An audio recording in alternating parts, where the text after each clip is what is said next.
नमस्कार दोस्तों, स्वागत है आपका इवनिंग रिपोर्ट में। और बड़ा इंटरेस्टिंग आज दिन था, लेकिन एशियाई मार्केट में जिस तरीके से सेल ऑफ हुआ उसका असर भारतीय बाजारों पे हुआ और जोरदार पिटाई हुई आज मार्केट की। तमाम फैक्टर्स पॉजिटिव थे, उसके बावजूद पिटाई हुई मार्केट की। चलिए आइए इसको डिटेल में समझते हैं कि आज क्या क्या हुआ मार्केट में। तो बिग पिक्चर आपके सामने है कि लगभग 278 पॉइंट निफ्टी में कमजोरी हुई, इंडाइसेस 1-1% गिरे। खुला स्टीडी था वहां से, लेकिन फिर लगातार गिरावट हुई और आखिरी घंटे में जोरदार बिकवाली हुई।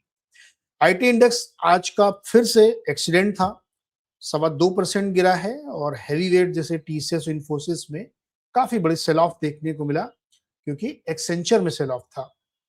और साथ ही यूएस के फेड के जो सेंटीमेंट स्टेटमेंट आ रहे हैं वो है। मेटल इंडेक्स में भी 3.25% की गिरावट देखने को मिली, स्ट्रॉन्ग डॉलर की वजह से। रुपये आज कमजोर हुआ 36 पैसे, 94 रुपए 68 पैसे का $1 हो गया है।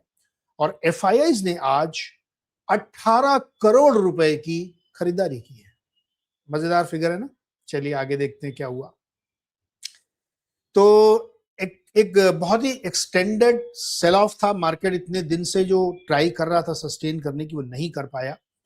और मुझे ध्यान है कि हम लोग ने आज सुबह भी चर्चा की थी कि 24,000 पे ही सबसे ज्यादा कॉल राइटर और पुट राइटर हैं, और उसके बाद 50-50 पॉइंट नीचे, फिर 100 पॉइंट नीचे, यानी 24,100 पे कॉल राइटर मंदड़िया बैठा हुआ है, और 23,900 और 23,950 पर पुट राइटर बैठा हुआ है, यानी तेजड़िया है। दोनों के बीच में लड़ाई हुई और ये घमासान बहुत देर तक चला, लेकिन दोपहर बाद बुल्स की ग्रिप छूट गई और मंदड़िए हावी हो गए।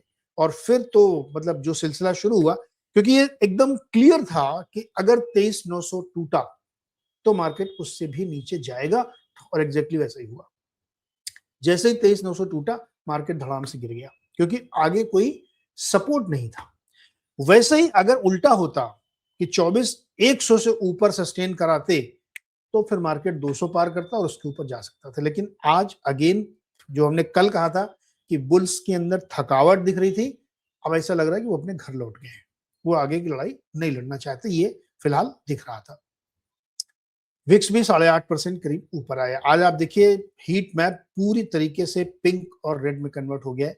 कुछ कुछ पॉकेट में हल्के से छींटे आपको हरे के दिख रहे हैं, अदरवाइज सब जगह आपको लालम लाल दिख रहा है, क्योंकि आज बड़ा सेल ऑफ मार्केट में हमें देखने को मिला। जितने दिन से सस्टेन कर रहा था वो दिखा, और एक्सपायरी का भी इम्पैक्ट था यहाँ पे, नो डाउट। उसको भी आप डिस्काउंट लेंगे कि एक्सपायरी की वजह से भी था। ये इंटरडे चार्ट देखिए, बिल्कुल डे लो पे, जो आप देखिए 12 बजे तक मार्केट सस्टेन कर रहा था, लड़ाई चल रही थी, तलवारें खिंची हुई थी, 24,000 के आसपास चल रहा था। उसके बाद धड़ धड़ धड़ धड़ गिरा, फिर थोड़ा सा मतलब कहते नहीं, राहत की सांस ली कि चलो लड़ाई अब यहाँ पे थोड़ी सांस ले लेते हैं। 1 2 3 कैंडल में ठक ठक ठक ठक एकदम डे लो पे पहुंचा दिया, लगभग 300 पॉइंट। वीकली चार्ट आप देखिए काफी खराब हो गया है। 5 डे का चार्ट जो देखने में दिख रहा है, वो इस समय काफी वीक दिख रहा है, क्योंकि आज का मार्केट बहुत खराब हुआ। बैंक निफ्टी में आप देखिए 750 पॉइंट की वीकनेस थी, और इसने भी अपने काफी लेवल्स छोड़े, और ये भी डे लो पे जाके बंद हुआ। चाहे वो इंटरडे आप चार्ट देखिए, बहुत कोशिश की सस्टेन करने की, लेकिन फिर जब चारों तरफ बिकवाली हो रही थी, खासतौर पर पीएसयू बैंकों में, तो फिर वो सस्टेन नहीं कर पाए। और इंटरडे आप चार्ट देखिए, काफी बुरा चार्ट है ये। तो आज का मार्केट ब्रॉड बेस सेलिंग थी यहाँ पे। आज कोई बचा नहीं है, सब तरफ बिकवाली थी, और उसको लीड किया मेटल और आईटी सेक्टर्स ने।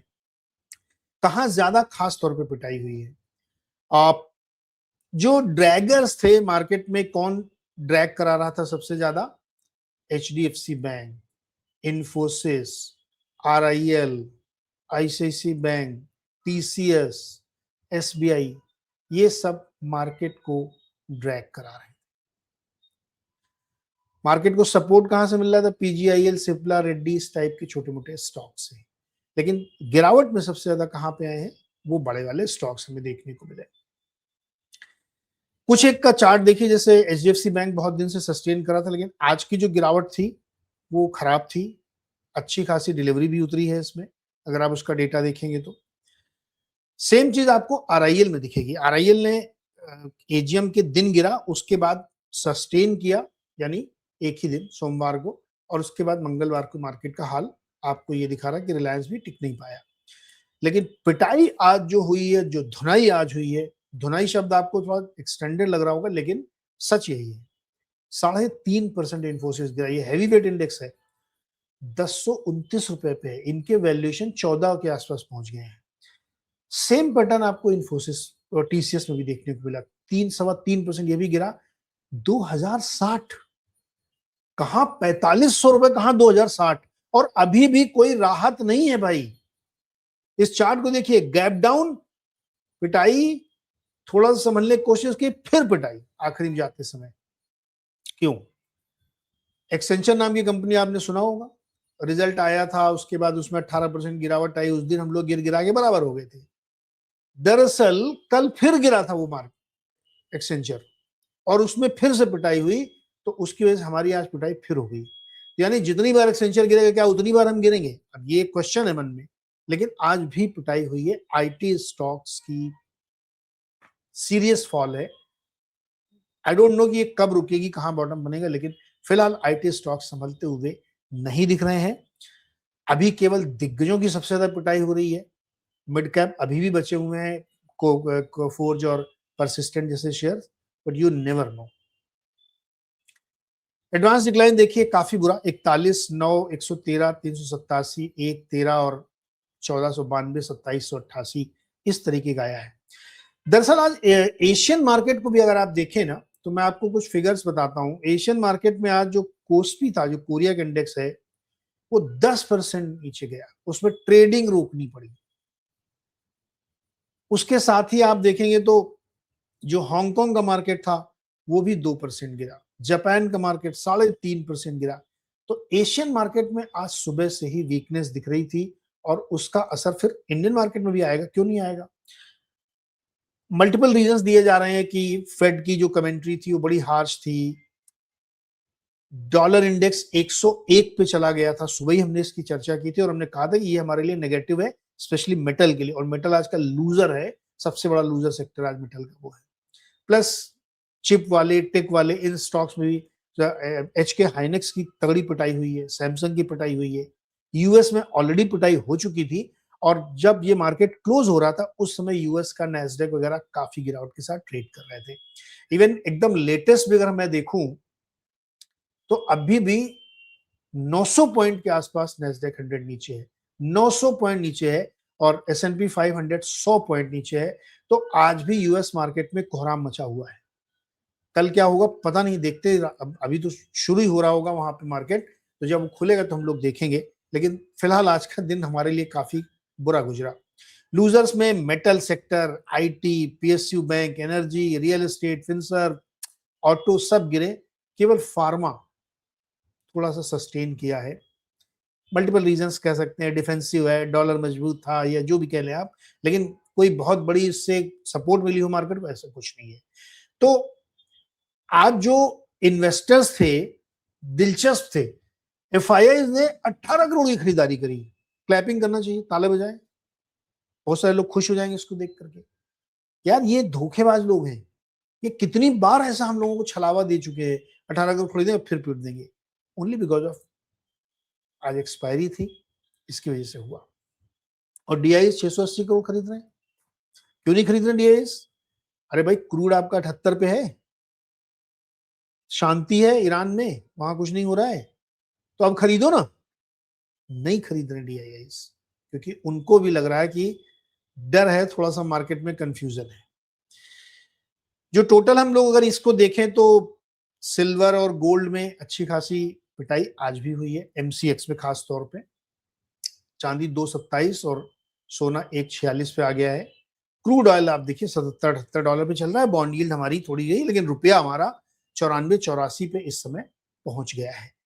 तो जो पूरी तस्वीर बन रही है मार्केट की, वो एक तरीके से ये इशारा कर रही है मार्केट की तस्वीर कि अगर जो आज यूएस का मार्केट अभी हम लोगों को दिख रहा है, अगर वो ठीक नहीं हुआ तो फिर वाकई उसमें एक दिक्कत आ जाएगी, ऐसा ऐसा लगता है, क्योंकि मार्केट बहुत ज्यादा वीकनेस की तरफ संकेत कर रहा है।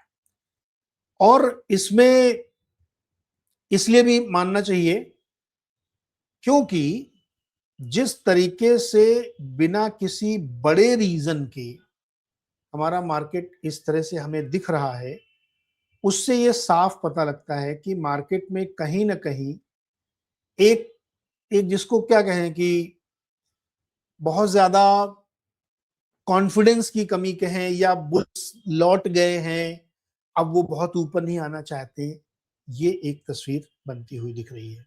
तो इवनिंग रिपोर्ट हमारी ये कहती है कि बुल्स थके नहीं है, अब वो थक के बैठ गए हैं, वापस जा रहे हैं, वो उनके अंदर लड़ाई की क्षमता नहीं है।